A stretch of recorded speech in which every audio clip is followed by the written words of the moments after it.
Sino bang gustong matutunan ang simpleng sweet and sour pork o kaya adobo sa atin?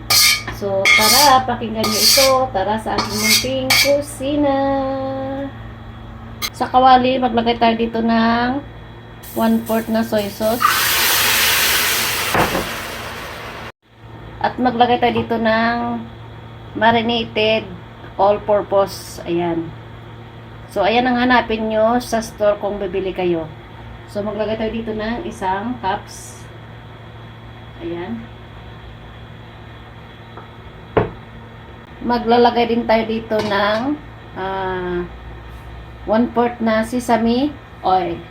Kung walang sesame oil mga sisi, huwag na maghanap.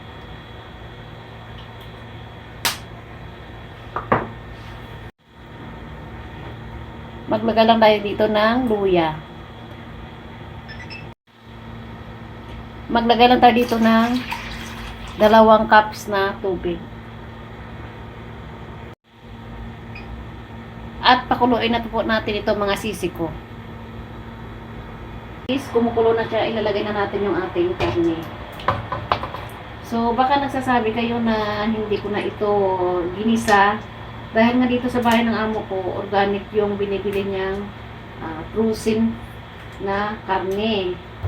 So, ini-import pa kasi ito yung karne na binibili ng amo ko dahil hindi sila bumibili doon sa wet market na nasa Taiko. Bumibili sila ng made in Brazil, made in Germany, made in Australia. So, kaya pwede na yan na hindi lagain kasi ayaw ni amo ng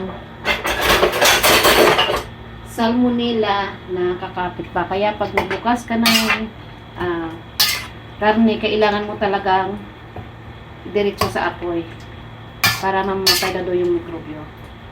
Pagkatapos na yan, at lutuin lang natin ito mga sisi ko hanggang lumambot yung ating karne.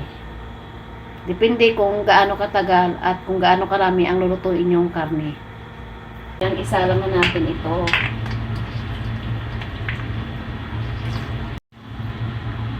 At ayan, luto na yung ating sweet and sour pork na napakasimpleng paraan. Pero gawa natin ito ng twist.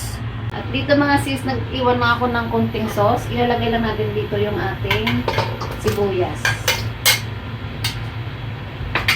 Palalambutin mga sis ko.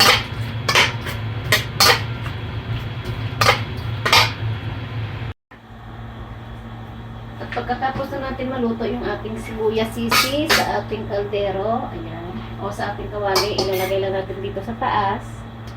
Ayan. So, lagay lang ako dito ng panggarni sa taas para maging masarap naman at kaaya-aya sa lamisa ng ating mga amo.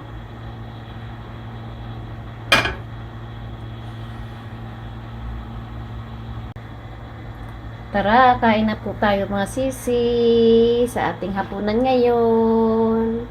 Maraming salamat po sa panonood and God bless you all. Bye-bye!